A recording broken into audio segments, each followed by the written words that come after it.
Cette histoire se passe à Brazzaville et c'est l'histoire d'une abonnée. Tout se passe en 2007. Oyat avait 4 ans, elle vivait avec son père et sa mère, Lambert et Olga. Olga avait toute sa famille à Pointe-Noire. Pointe-Noire, c'est la capitale économique du Congo et c'est ma ville natale. Olga, la mère d'Oyat, devait se rendre à Pointe-Noire parce que sa grande sœur était gravement malade et malheureusement, elle était sur le point de mourir. Olga arrive à Pointe-Noire et malheureusement, sa grande sœur décède. La grande sœur d'Olga, celle qui était décédée, elle avait laissé une fille appelée Francia. Et Francia avait le même âge que Oyat. Et vous-même, vous connaissez les pères irresponsables du Congo, ce sont des vrais Mukota. Et donc Francia, son père avait refusé sa grossesse. Francia vivait avec sa mère et vu qu'elle était décédée, Olga a décidé de prendre en charge la scolarité de Francia. Olga rentre à Brazzaville et de temps en temps, elle envoyait de l'argent à sa nièce Francia pour sa scolarité. Vu que Francia n'avait personne sur qui compter, voilà pourquoi sa petite maman, Olga, prenait soin d'elle. Un an passe et Olga trouvait que c'était trop de dépenses. Du coup, elle demande à son mari si Francia peut venir à Brazzaville habiter avec eux. Son mari accepte et Francia arrive donc à Brazzaville pour vivre avec eux. Et c'est là que l'histoire devient très intéressante, donc suivez bien. Francia n'avait pas d'acte de naissance vu que son père avait refusé sa grossesse. Olga demande à son mari s'il peut donner son nom à Francia.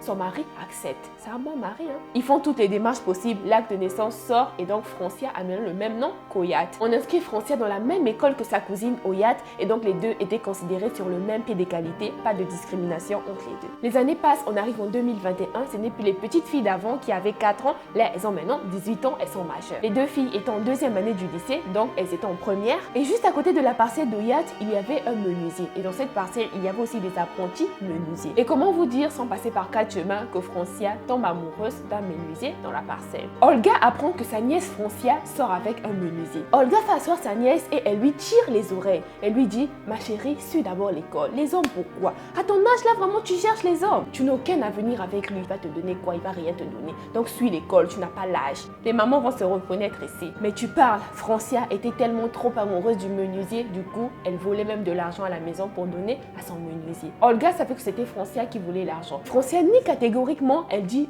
c'est pas moi qui ai volé cet argent. La mère de Yat tire encore les oreilles de sa nièce Francia. Elle lui dit, arrête-moi avec cet homme. Il te donne quoi pour que tu restes là-bas? Mais comme d'habitude, la relation ne cessait pas. Moi, si j'étais la maman là, je devais bien la taper. Un jour, Olga reçoit une amie à la maison et donc Olga décide de se confier à elle. Elle lui dit, ah ma chérie, j'ai l'enfant de ma grande sœur qui était décédée, qui est avec moi ici. Et depuis là, elle me fait tourner la tête, elle sort avec le menuisier d'à côté. Je ne sais pas qu'est-ce qu'il faut faire. Or, Francia était de la maison et elle écoutait tout ce que sa petite maman disait à sa copine. Pour elle, il ne fallait pas que sa petite maman Olga dise à sa copine. Du coup, elle rentre dans une colère immense et cette colère va la pousser à faire un truc très bizarre. Francia part donc dans la douche, elle prend un produit qu'on appelle Sniper. C'est un produit qui tue les rats et les cafards. Et donc elle prend ce produit, puis elle le met dans la nourriture de sa petite maman, Olga. La copine d'Olga s'en va et Olga, vu qu'elle s'était déjà servie, elle rentre dans la maison pour manger. Pour ne pas que la vidéo soit trop longue, la partie 2 sera épinglée juste dans les commentaires. Et si tu suis sur YouTube, la partie 2 sera dans la barre d'infos. Est-ce que tu penses que Olga va mourir après avoir mangé la nourriture empoisonnée? Ça se passe dans les commentaires et moi je te fais plein de gros bisous